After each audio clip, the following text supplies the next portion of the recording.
Hmm. Thank you ಹಬ್ಬಿ. ತುಂಬ ದಿನ ಆದಮೇಲೆ ನನ್ನ ಹಸ್ಬೆಂಡು ಇಬ್ಬರು ಸೇರ್ಕೊಂಡು ಬ್ರೇಕ್‌ಫಾಸ್ಟ್ ಪ್ರಿಪೇರ್ ಮಾಡೋಣ ಅಂದ್ರು. ಸೊ, ಅದಕ್ಕೆ ಬೆಳಗ್ಗೆ ಇಬ್ಬರು ಸೇರಿ ಏನು ಮಾಡೋಣ ಅಂತ ಯೋಚನೆ ಮಾಡಿ ಫೈನಲಿ ಟೇಸ್ಟಿಯಾಗಿರುವಂಥ ಅವಕಾಡೊ ಸ್ಯಾಂಡ್ವಿಚ್ ಮಾಡೋಣ ಅಂತ ಡಿಸೈಡ್ ಆದ್ವಿ. ಇದು ಸಖತ್ ಸಿಂಪಲ್ ಆಂಡ್ ಈಸಿ ಆಗಿರೋ ರೆಸಿಪಿ. ಇದಕ್ಕೆ ಫಸ್ಟು ಅವಕಾಡೋನ ಈ ರೀತಿ ಪೀಲ್ ಮಾಡ್ಕೋಬೇಕು. ನಾವಿಲ್ಲೊಂದು 3 ಅವಕಾಡೋನ ಈ ರೀತಿ ಪೀಲ್ ಮಾಡ್ಕೊಂಡು, ಒಂದು ಬೌಲ್‌ಗೆ ಹಾಕ್ಕೊಂಡು ಚೆನ್ನಾಗಿ ಸ್ಮ್ಯಾಶ್ ಮಾಡ್ಕೋತಿದ್ದೀವಿ. ಫುಲ್ಲು ಕ್ರೀಮಿ ಟೆಕ್ಸ್ಚರ್ ಬರೋಂಗೆ ಸ್ಮ್ಯಾಶ್ ಮಾಡ್ಕೋಬೇಕು ಅವಕಾಡೋನ. ಸೊ, ಅದನ್ನ ಸೈಡ್‌ಗೆ ಇಟ್ಕೊಳ್ಳಿ. ಬೌಲ್‌ಗೆ ಸಣ್ಣಗೆ ಹೆಚ್ಚಿರೋಂಥ ಕ್ಯಾಪ್ಸಿಕಮ್ ಹಾಕ್ಕೊಡಿ. ಬಾಯ್ಲ್ ಮಾಡಿರುವಂಥ ಸ್ವೀಟ್ ಕಾರ್ನ್. ಟೊಮೆಟೊ ಮತ್ತು ಕುಕುಂಬರ್ ಹಾಕೊಳ್ಳುವಾಗ ನೀರೆಲ್ಲ ತೆಗೆದ್ಬಿಟ್ಟು ಹಾಕ್ಕೊಳ್ಳಿ. ಇಲ್ಲಾಂದರೆ ನಾವು ಮಾಡೋ ಫಿಲ್ಲಿಂಗ್ಸ್ ಎಲ್ಲ ವಾಟ್ರಿ ಆಗಿಬಿಡತ್ತೆ. ಅದು ಕ್ರೀಮಿ ಟೆಕ್ಸ್ಚರ್ ಇರಬೇಕು. ನೆಕ್ಸ್ಟು ಸಣ್ಣಗೆ ಹೆಚ್ಚಿರೋಂಥ ಈರುಳ್ಳಿ, ಸ್ಮ್ಯಾಶ್ ಮಾಡಿರೋಂಥ ಅವಕಾಡೋನ ಹಾಕ್ಕೋತಿದ್ದೀವಿ. ಈ ಅವಕಾಡೋನೇ ಕ್ರೀಮಿ ಟೆಕ್ಸ್ಚರ್ ಇರೋದ್ರಿಂದ ಬೇರೆ ಯಾವ ಇಂಗ್ರೀಡಿಯೆಂಟ್ಸು ಹಾಕೋ ಅವಶ್ಯಕತೆ ಇಲ್ಲ. ಇದೇ ಎಲ್ಲ ವೆಜಿಟೇಬಲ್ಸ್‌ನ ಬೈಂಡ್ ಮಾಡುತ್ತೆ. ನೆಕ್ಸ್ಟು ನಾವು ರುಚಿಗೆ ತಕ್ಕಷ್ಟು ಉಪ್ಪು ಹಾಕ್ಕೋತಿದ್ದೀವಿ.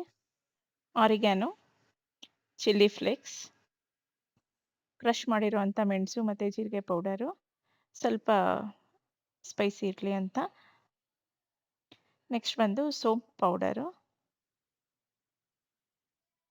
ಸೊ, ಇದೆಲ್ಲ ಹಾಕ್ಕೊಂಡು ಚೆನ್ನಾಗೆ ಮಿಕ್ಸ್ ಮಾಡ್ಕೊಳ್ಳಿ. ನಾವು ಇಲ್ಲಿ ಮಯೋನೀಸ್ ಆಗಲಿ, ಚೀಸ್ ಆಗಲಿ ಏನು ಯೂಸ್ ಮಾಡ್ತಿಲ್ಲ. ಯಾಕಂದರೆ ಅವಕಾಡೋನೇ ಆ ಕ್ರೀಮಿ ಟೆಕ್ಸ್ಚರ್ ಕೊಡತ್ತೆ ಮತ್ತು ಎಲ್ಲ ಚೆನ್ನಾಗಿ ಬೈಂಡ್ ಮಾಡುತ್ತೆ. ಸೊ, ಇವಾಗ ನಮ್ಮ ಅವಕಾಡೊ ಫಿಲ್ಲಿಂಗು ರೆಡಿ ಆಗಿದೆ. ನೆಕ್ಸ್ಟು ನಾವು ಬ್ರೆಡ್ ಸ್ಲೈಸ್‌ನ ರೆಡಿ ಮಾಡ್ಕೋಬೇಕು. ನೀವು ಸ್ಯಾಂಡ್ವಿಚ್ ಬ್ರೆಡ್ ಆದ್ರೂ ತೊಗೋಬೋದು, ಇಲ್ಲ ಮಾಮೂಲಿ ಬ್ರೆಡಲ್ಲಾದ್ರೂ ಮಾಡ್ಬೋದು. ಸೊ, ನೆಕ್ಸ್ಟು ಈ ರೀತಿ ಬ್ರೆಡ್‌ಗೆ ಬಟರ್‌ನ ಸ್ಪ್ರೆಡ್ ಮಾಡ್ಕೋಬೇಕು. 2 ಬ್ರೆಡ್‌ಗೂನು ಈ ರೀತಿ ಬಟರ್ ಸ್ಪ್ರೆಡ್ ಮಾಡ್ಕೊಡಿ. ಈ ರೀತಿ ನೀಟಾಗಿ ಬಟರ್‌ನ ಸ್ಪ್ರೆಡ್ ಮಾಡಿಕೊಂಡು, ನಂತರ ನಾವು ಮಾಡ್ಕೊಂಡಿರೋ ಅವಕಾಡೊ ಫಿಲ್ಲಿಂಗ್ಸ್‌ನ ಒಂದು ಬ್ರೆಡ್ ಸ್ಲೈಸ್‌ಗೆ ಹಾಕ್ಕೊಳ್ಳಿ. ಇನ್ನೊಂದು ಬ್ರೆಡ್ಡಿಂದ ಅದನ್ನು ನೀಟಾಗಿ ಕ್ಲೋಸ್ ಮಾಡಿ. ಸೊ ಸೊ ಇವಾಗ ಇದನ್ನು ಜಸ್ಟ್ ನಾವು ತವಾದ ಮೇಲೆ ಬಟರ್ ಹಾಕಿ ಟೋಸ್ಟ್ ಮಾಡಿಕೊಂಡ್ರೆ ಆಯಿತು 2 ಕಡೆನೂ. ಸಿಂಪಲ್, ಟೇಸ್ಟಿ ಮತ್ತು ಈಸಿ ಆಗಿರೋವಂಥ ಸಂಡೇ ಮಾರ್ನಿಂಗ್ ಬ್ರೇಕ್‌ಫಾಸ್ಟ್ ರೆಡಿಯಾಗಿದೆ. ಲೇज़ಿ ಸಂಡೇಸ್ ಅಥವಾ ಬಾಕ್ಸ್‌ಗೆ ಅಥವಾ ಈವ್ನಿಂಗ್ ಸ್ನ್ಯಾಕ್‌ಗೂ ಮಾಡ್ಬೋದು. ಸಖತ್ ಈಸಿಯಾಗಿದೆ ಈ ರೆಸಿಪಿ. ದೊಡ್ಡವರಿಂದ ಹಿಡಿದು ಮಕ್ಕಳವರೆಗೂ ಎಲ್ಲರೂ ಇಷ್ಟಪಟ್ಟು ತಿಂತಾರೆ.